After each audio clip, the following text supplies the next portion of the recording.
You guys, welcome back to another one. If you are new to the channel, I am Gold Penny. I do new car, truck, SUV reviews on YouTube, and today we are in the new 2021 Nissan Rogue Sport, courtesy of Hanover Nissan in Hanover, PA. For more information on their inventory, please feel free to check out the link in the description box below. And so I wanted to hop in this one today because this is an affordable small SUV with all-wheel drive available. They don't all come with all-wheel drive at this price range, and this is actually expected to be the last generation before the complete redesign. So the question really becomes, are you going to wait for the 2022 model year, or are you going to try to take advantage of probably some really good pricing here on the 2021s like we have today here? So in this video, I will be testing out and going over everything about this one, from acceleration to braking, steering feel, ride quality, sound system, exhaust clip, all that fun stuff. So having said all of that, what do you guys say? Let's just go ahead and jump right into it. And as always, let's start with pricing. And so, as you can imagine, there are a few different trim levels for the 2021 Rogue Sport.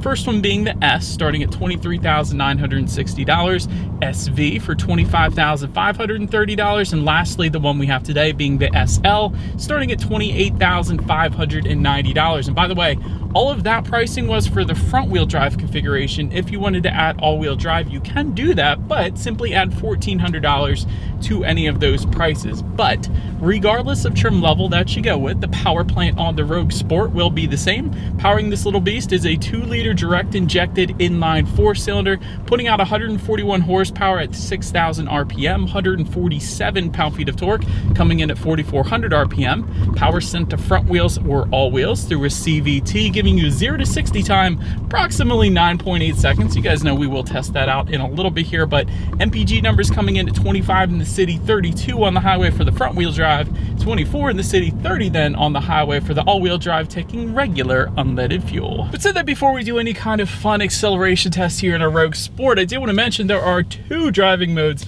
for the Rogue Sport. Of course, is normal, but in addition to that, there is also Eco and Sport. Both of those drive mode buttons are located just by the driver's left knee there, and so essentially they will adjust things like the shift points, the throttle response, and actually the steering sensitivity as well. So having said that, I'm going to go ahead and hit that Sport button here. We're going to go ahead and find a straightaway, and let's put this thing to the test, and let's see how quickly we can get our new 2021 Rogue Sport here up to speed. All right. In 3, 2, 1, off we go. Oh wow.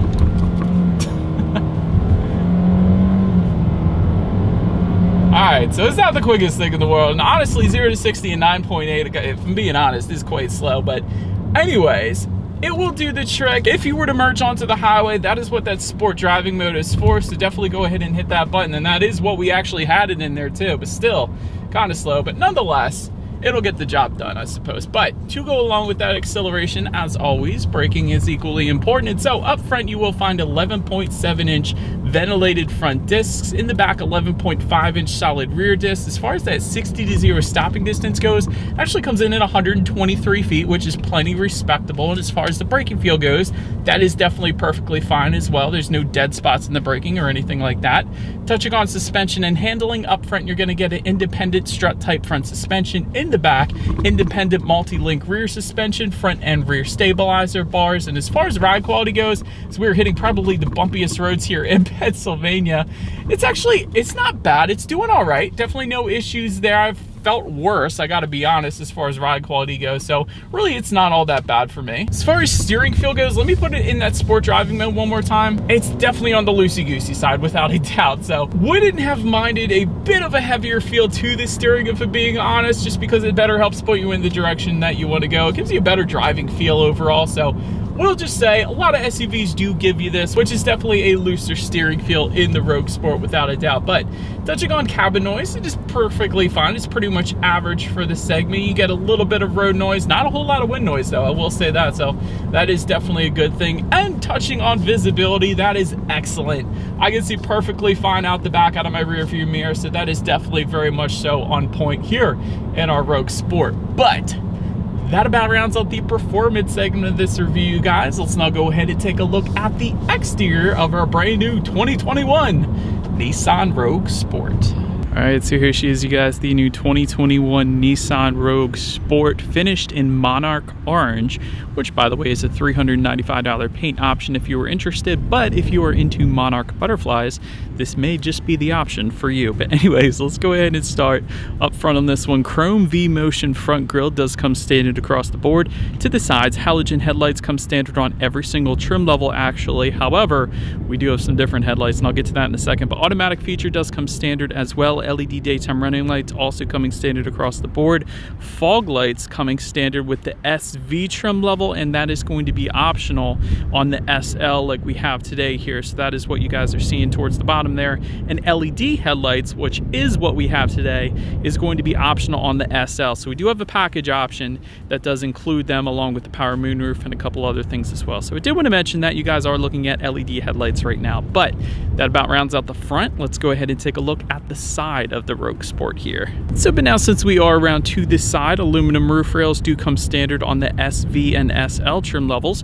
Chrome window surrounds coming standard across the board. When it comes to the side mirrors, they are body colored power adjustable side mirrors for all trim levels with integrated turn signals if you were to go with the SV or SL.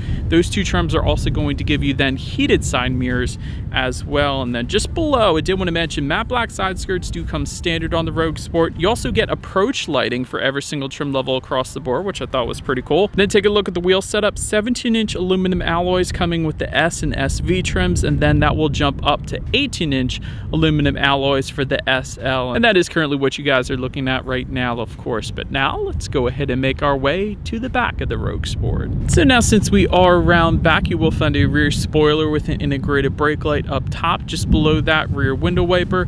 You do actually have trim level badging for all trim levels for the Rogue Sport. So if you happen to wander onto a Nissan lot and you were trying to distinguish which trim level you were looking at, it is pretty easy. The trim level badging is going to be on the rear liftgate there, but just below it all, you will find a matte black rear bumper and a hidden single exhaust outlet. So I do believe you guys know what we have to do next. As always, here is that exhaust clip.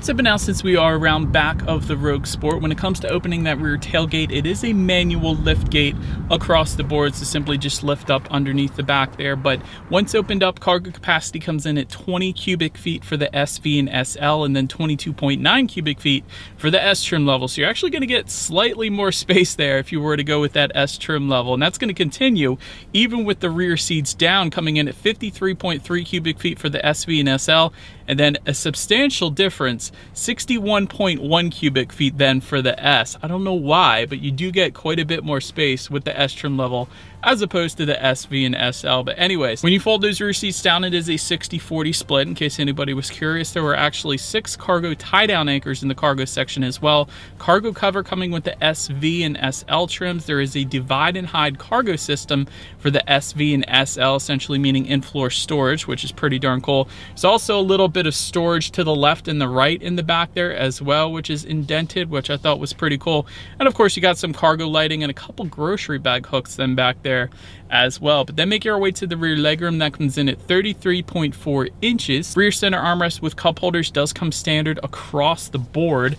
Gotta love that. There is some rear ventilation for those rear passengers back there then as well. However, no rear USB charging ports, or any kind of charging ports for that matter, so kind of disappointed there. But all in all, still love the rear center armrest with cup holders back there. But anyways, now let's go ahead and make our way to the front seats. Manually adjustable cloth seating with the S trim level.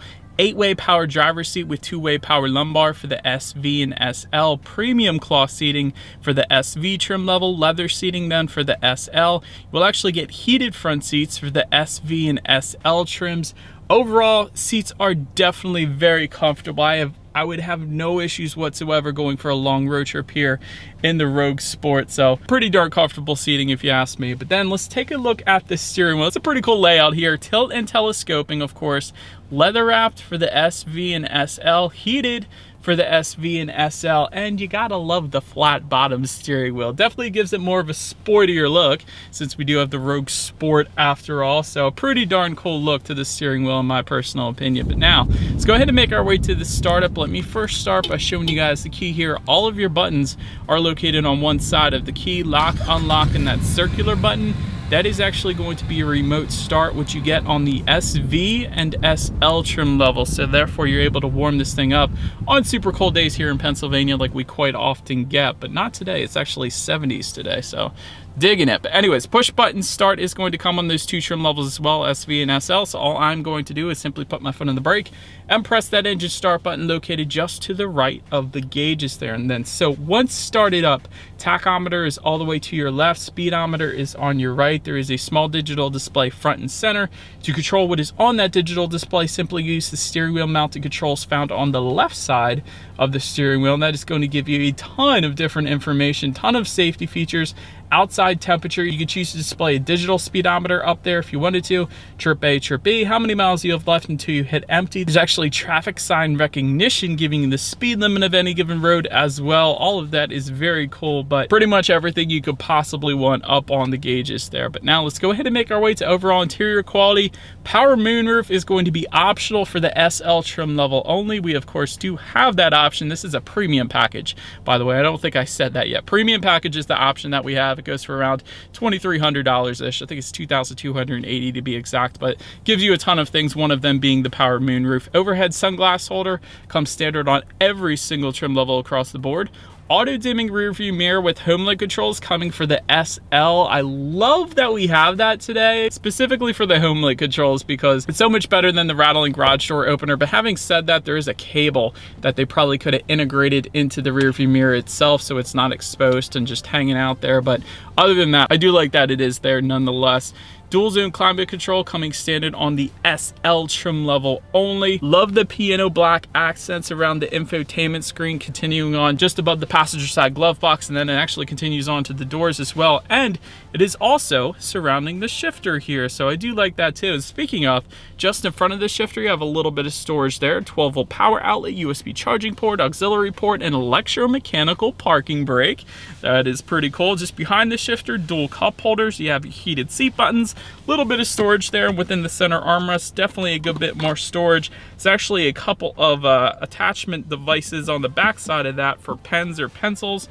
You have a USB charging port in here, 12-volt power outlet as well. You don't always get that, so that's pretty cool. But anyways, interior quality is finished pretty much as I would expect it to be. Not the very highest materials, of course, but it'll certainly get the job done without a doubt. But now let's go ahead and make our way to the infotainment screen. 7-inch color touchscreen display coming standard for every single trim level.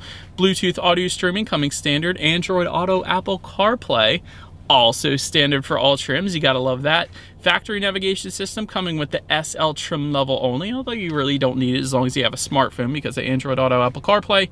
And of course, you can check out your radio information up there as well. And by the way, when it comes to the sound systems, there are 2 of them for the Rogue Sport. 4 speakers is going to come with the S. Then SV and SL trims are going to give you a 6-speaker sound system. But having said that, there is actually an optional Bose sound system that we do happen to have here today. So that's part of the premium package as well. But what do you guys say? Let's go ahead and turn on the radio, see what we got playing this morning, and let's test out the clarity of this one. Yeah, it's definitely not too bad, and I love Bose sound systems, honestly. I had one in my Infiniti back in the day, never failed me. I loved it, ton of bass, pretty good clarity, so definitely no issues with that sound system. More of enough of a sound system for the size of the Rogue Sport, without a doubt. But last thing I wanted to mention to you guys on the infotainment screen is when you do put the Rogue Sport in reverse, you of course will find a rear view camera coming standard across the board. But in addition to that, if you were to go with the SL trim that we have today, you also get a 360 degree monitor. That's going to be the angle on the right hand side of the screen there, and that is pretty cool. But anyways, that is always going to lead us into safety. And so to start, front side curtain airbags do come standard. Driver and passenger knee airbags up front as well. In the back, you're going to have latch, aka lower anchors and tethers for children for the rear car seats, rear child door locks, tire pressure temperature monitoring system, but the good stuff, there's actually quite a bit of advanced safety features coming standard across the board for every single trim level. That is going to include automatic emergency braking with pedestrian detection, lane departure warning, intelligent lane intervention, blind spot warning with rear cross traffic alert, high beam assist, I personally love that one, but reverse automatic braking and lane keep assist then as well. And then the SL trim level is going to add to that a driver attention monitoring system and adaptive cruise control then as well. And so overall, the question, circling back to the beginning of the video there, do you buy this one now, probably save yourself a ton of money, or do you wait for the 2022 redesign of the Rogue Sport? Because from what I've seen online, it is going to look strikingly similar to the redesigned Nissan Rogue, which looks dang good in my personal opinion. So there's that. Also, the new Rogue has digital gauges available, which I think may be carried on to the Rogue Sport here as well in the next generation. And I would imagine with it being the trend, the Rogue Sport is probably going to get slightly larger in size as well, giving you not only more cargo space, but rear legroom then as well for right around the same price point, I would imagine. But again, the trade-off being you're going to get some wonderful deals more than likely on this 2021 Rogue Sport. And this thing, quite honestly, the selling point to me is the safety, which is where it really matters most in SUVs in the end, because you're more than likely going to have kids in the back anyways, and safety is brilliant on this thing. But let me know in the comments what you guys think of this one. Let me know if you're going to get the 2022 or the 2021 Rogue Sport. That is about it for this one, you guys. Thank you so much for watching. Feel free to follow me on social media at the bottom of the screen there. If you wanted to see what's coming next on the channel before it actually gets to YouTube, be sure to hit the subscribe and the bell notification button if you're into new car reviews. That is what we do here on this channel after all. Do appreciate you guys watching more than you know, when I will see you guys all in the next video. Stay gold.